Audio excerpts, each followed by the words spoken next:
Thank you, Nancy, and welcome everyone.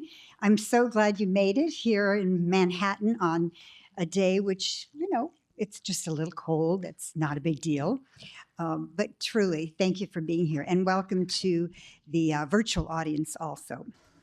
So today is special for several reasons. It's actually 2026, marking our 20 years of the Global Wellness Summit and its annual trends report, now widely recognized as one of the most influential forecasts on where wellness is heading globally. We've also just passed the 10-year anniversary of the Global Wellness Institute, our nonprofit research organization. So those are two milestones for which I am personally very proud.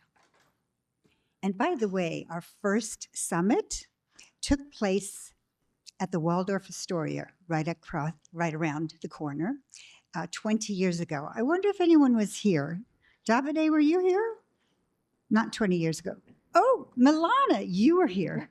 Yes, 20 years ago. So today, the two milestones we're celebrating, and you are the first people in the world to hear the newest trends and research being released today.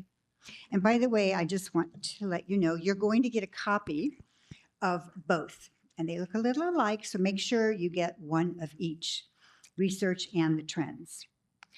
So as I was preparing my remarks, I asked myself a simple question: what might be the most helpful that I can share with the media in the room today?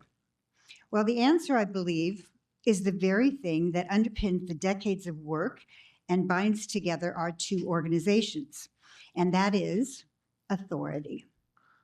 Authority matters more than ever these days, and it's not just a guiding principle in our work. It's what makes both the GWS and the GWI trusted partners for you as you cover the wellness industry. You might have noticed we're living in a radically altered information environment, resulting in an increased need for evidence and authority. AI, large language models, and answer engines, ChatGPT, Perplexity, Gemini, Claude, and others, have reshaped how knowledge is discovered, prioritized, repeated, and referenced. We are no longer in an area where clever SEO tactics or sheer volume of content determine visibility. We're now in an area where authority wins the day. And honestly, that is music to our ears. Search engines no longer just ask, is this optimized? Instead, they ask, is this trusted? Is this independent? Is this the original source? Well, for the past 2 decades, GWS and GWI have focused on doing the slow, rigorous, and often unglamorous work of building real authority, long before it became fashionable or necessary for algorithms. Okay, I'm clicking. Oops. But isn't it supposed to, to move?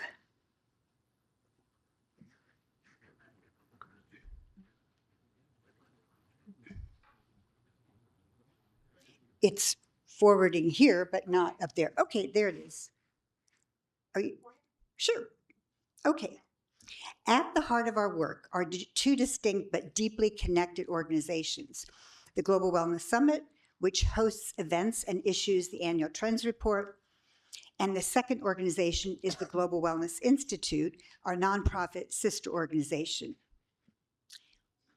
So let's talk first about the Global Wellness Institute. You see, our mission is empowering wellness worldwide. This is where we do our research and host a number of pillars that educate and inspire the wellness industry. Since its inception, the GWI has produced independent, data-driven research on the global wellness economy, spanning sectors, regions, and public policy. Our flagship work includes the Global Wellness Economy Monitor, and perhaps you are familiar with what we call the bubble chart. 6.8 trillion, this is the latest research. We released it in Dubai in November.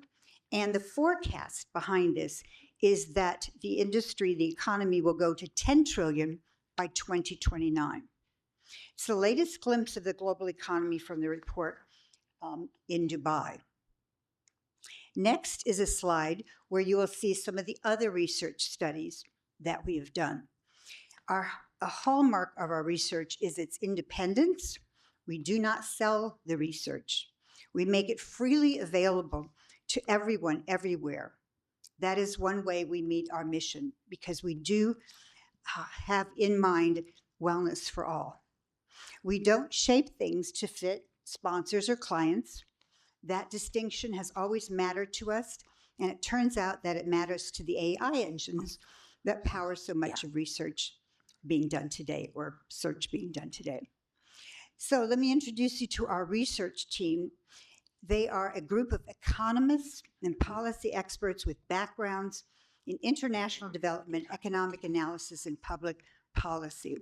From left to right, their academic roots trace to postgraduate degrees from Georgetown, Johns Hopkins, Princeton, and Harvard. The research is grounded, methodical, and global. It is the gold standard for the industry. Now, here's a slide that, in my view, communicates the best way about trust and credibility. More than words can share. Take a look, and hopefully you can see some of these company names. It's a glimpse of just some of the organizations that have downloaded our research and used it for their analysis.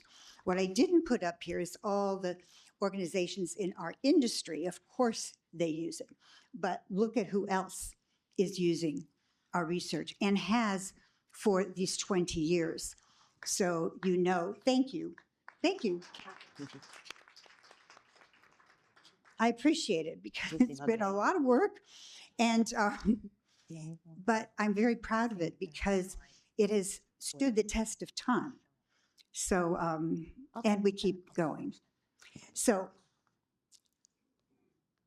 in addition to the research, the nonprofit Global Wellness Institute has several other pillars. Here you can see some of them. Let me point out the one called Wellness Evidence. Nancy mentioned that we are evidence-based, and we created this wellness evidence database that many years ago, actually, when we had our summit in Bali.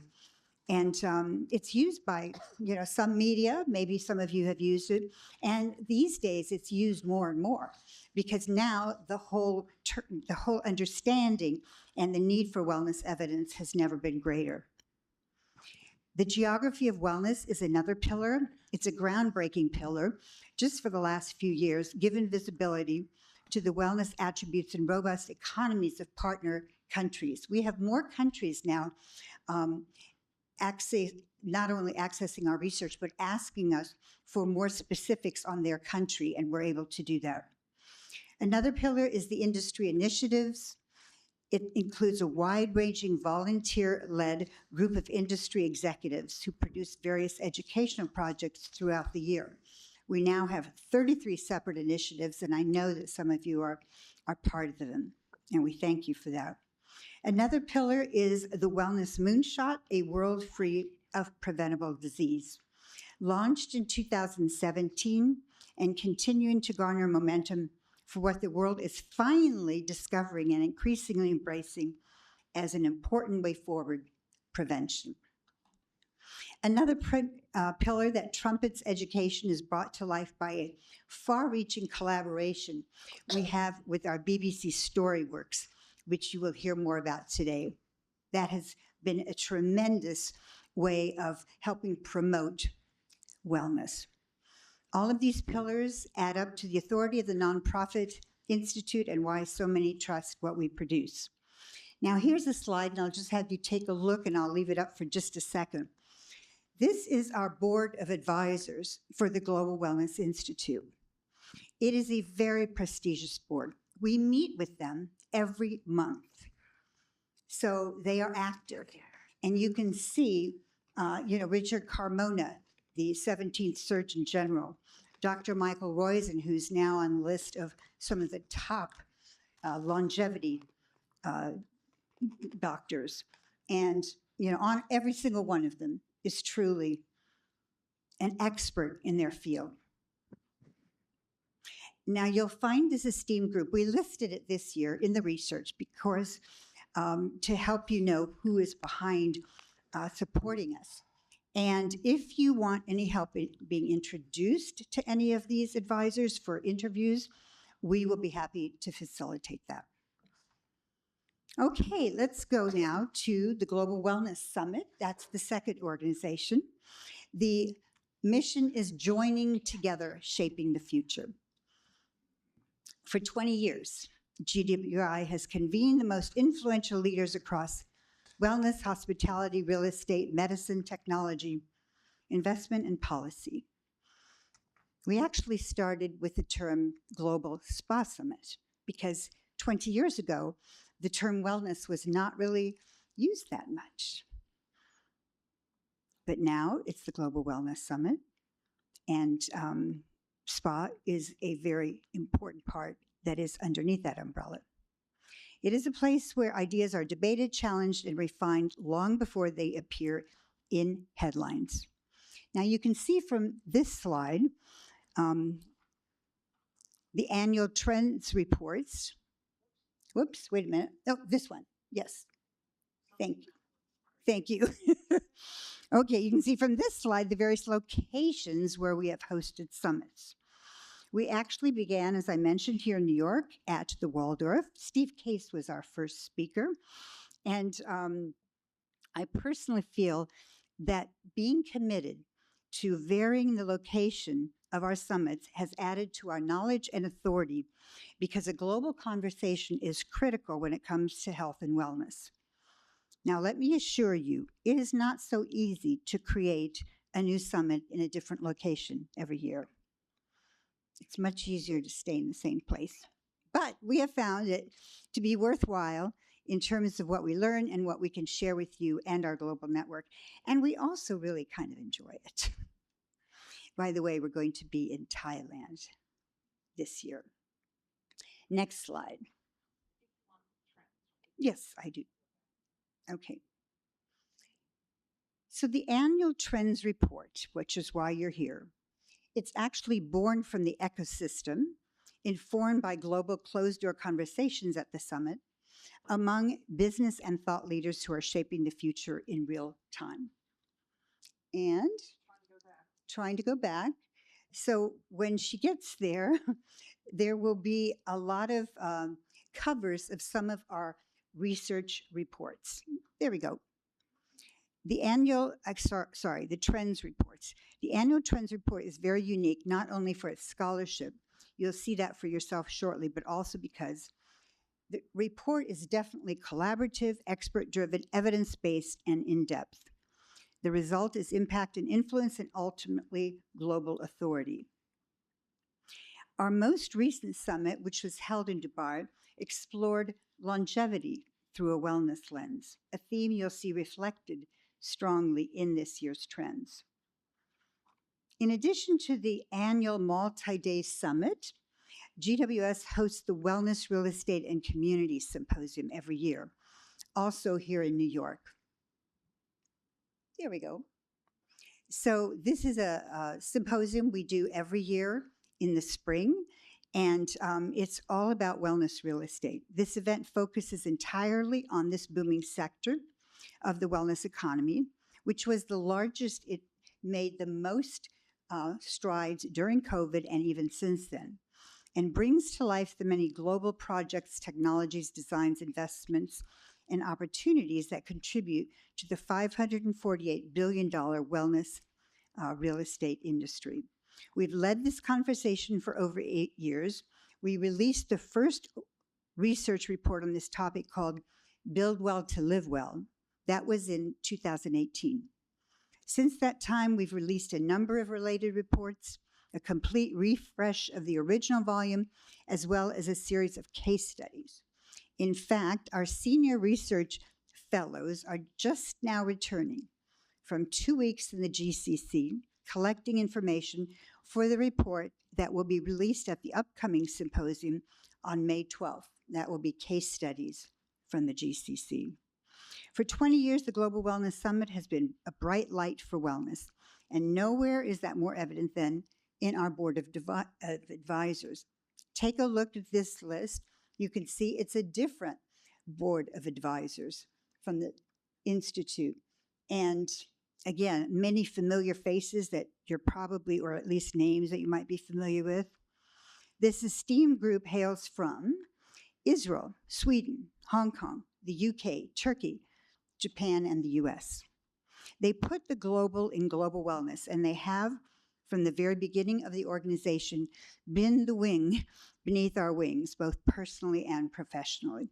Nancy and I look forward to meeting with them every month, and they have been tremendously helpful. Their collective authority is undeniable, and they lend that authority generously in service of the organization and the industry.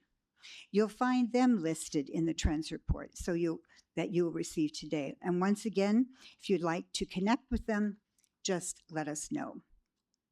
So, in conclusion, why I'm sharing all of this with you today? Because in a crowded, noisy, AI-amplified world, credible sources matter more than ever, especially for journalists. You can cite Global Wellness Summit and Global Wellness Institute with confidence because we are the primary source. Our work is independent and non-commercial. Our research is global. Our trends are tested through real-world leadership and lived practice. And our definitions of wellness, of longevity, of well-being are the most referenced and visited resources on our platforms.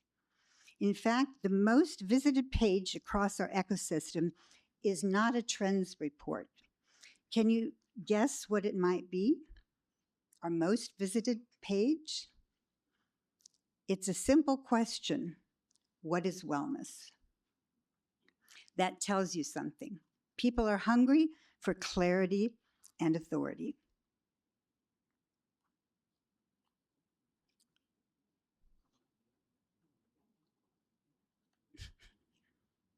They say you're not supposed to lick your finger when you're doing this, but it's really challenging not to do that. Okay, there we go. So I want you to know that we see ourselves as a resource for you, a partner, a place you can return to for research, context, interviews, expert voices, and evidence. Wellness is one of the defining economic, social, and cultural forces of our time. And for 20 years, we have been quietly and carefully building the authority to help the world understand where it's going next. And we're honored to share what comes next with you today. Thank you for joining us.